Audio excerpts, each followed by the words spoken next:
अस्सलाम वालेकुम स्टूडेंट्स, कैसे हैं आप सब। आई होप आप सब खैरियत से होंगे। आज हम लिक्विड स्टेट की टिपिकल प्रॉपर्टीज़ के बारे में पढ़ेंगे कि हमारे पास लिक्विड होता है उसकी टिपिकल प्रॉपर्टीज़ कौन कौन सी होती हैं।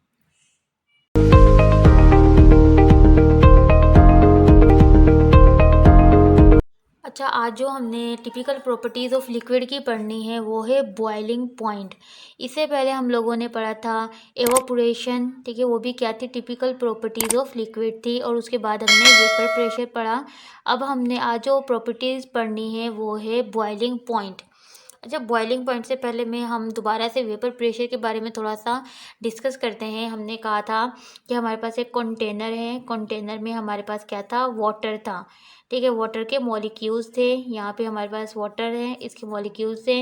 इनकी काइनेटिक एनर्जी जो बिल्कुल बॉटम में जो मॉलिक्यूल्स थे उनकी काइनेटिक एनर्जी कम थी।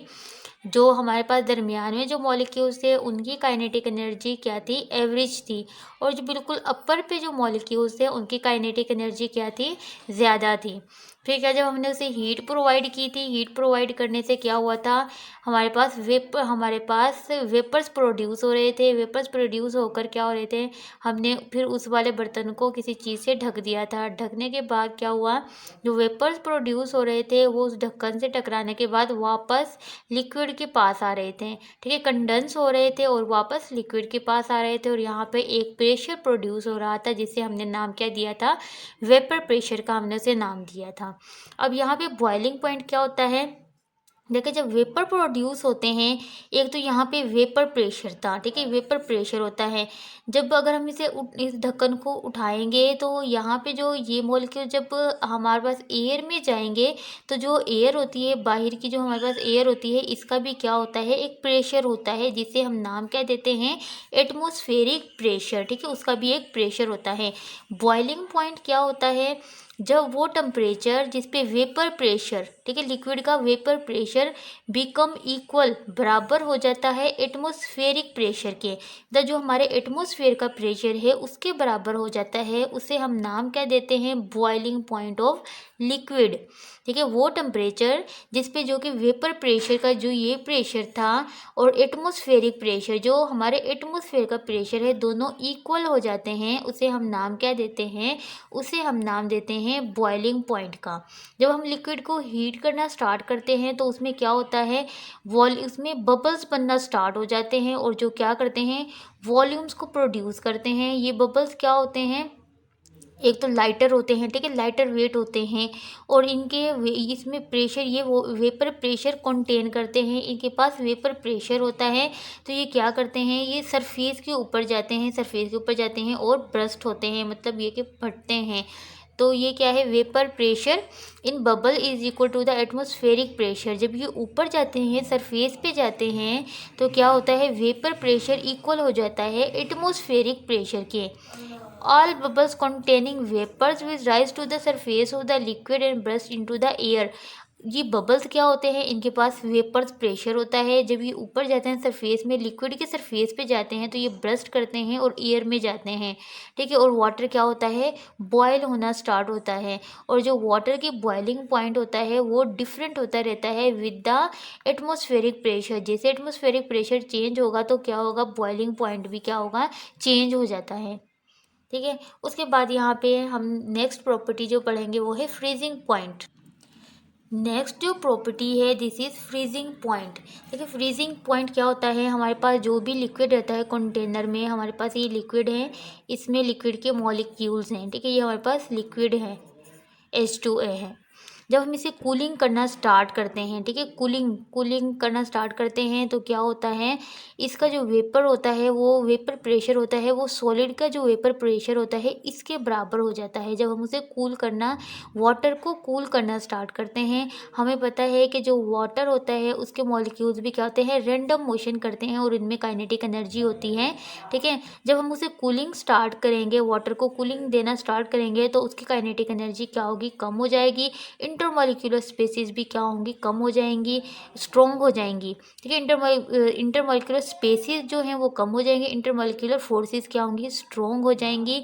और फिर क्या होगा, जो इन वेपर्स का वाटर का वेपर प्रेशर है वो सॉलिड के वेपर्स प्रेशर के इक्वल हो जाएगा और उसे हम नाम क्या देते हैं, फ्रीजिंग पॉइंट का। ठीक है। At this temperature liquid and solid को exist in dynamic equilibrium.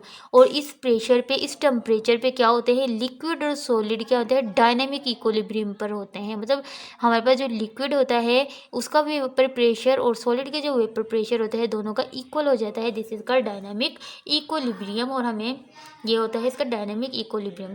Then जो प्रॉपर्टी हमने पढ़नी है डिफ्यूजन।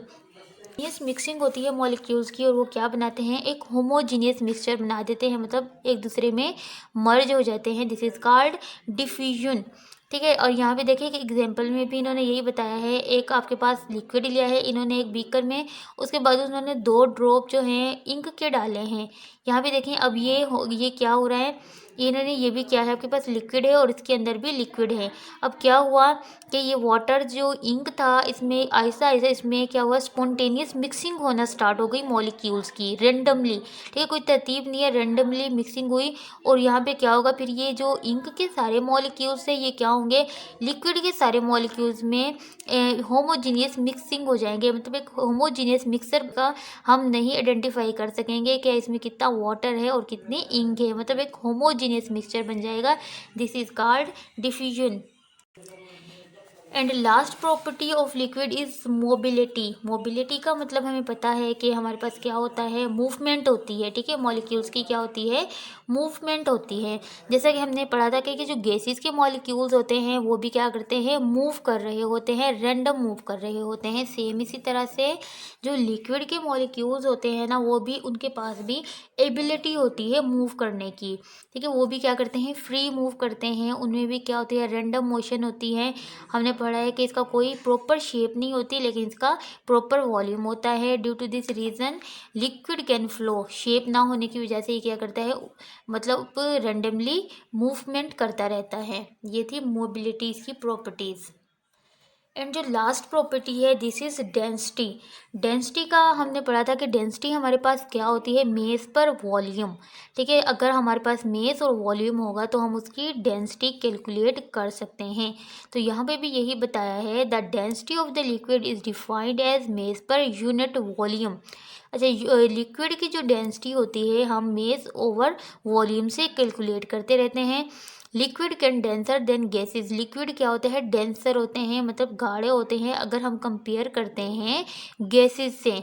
ठीक है, और जो हमारे पास लिक्विड होता है इसमें इंटरमोलिकुलर स्पेसीज क्या होती हैं, कम होती हैं। और ये इंटरमोलिकुलर स्पेसीज ना होने के बराबर होती हैं, एक दूसरे के ज़्यादा क्लोज होते हैं। तो इनके जो इंटरमोलिकुलर फोर्सेस होती हैं वो ज़्यादा स्ट्रॉन्ग होती हैं और ये ज़्यादा मतलब मूव तो करते हैं बट ज़्यादा फ्रीली मूव नहीं कर सकते और can not expand freely ensure definite volume. और इनका डेफिनेट वॉल्यूम होता है and which makes liquid denser than gases, जो कि लिक्विड को क्या करता है, डेंसर बनाता है अगर हम कंपेयर करते हैं गैसेस से। अगर हमारे पास मैथमेटिकली अगर हमें डेंसिटी मालूम करनी होगी लिक्विड की तो हमें मेस ओवर वॉल्यूम फार्मूला लगाएंगे और हम इसकी डेंसिटी क्या कर सकते हैं, कैलकुलेट कर सकते हैं। अच्छा, ये थी हमारे पास टिपिकल प्रॉपर्टीज़ ऑफ लिक्विड जो कि हमारी बुक में गिवन थी। आज हमने इसकी सारी टिपिकल प्रॉपर्टीज़ पढ़ ली हैं। नेक्स्ट हम जो स्टार्ट करेंगे वो सॉलिड स्टेट के बारे में पढ़ेंगे एंड उसकी टिपिकल प्रॉपर्टीज़ पढ़ेंगे।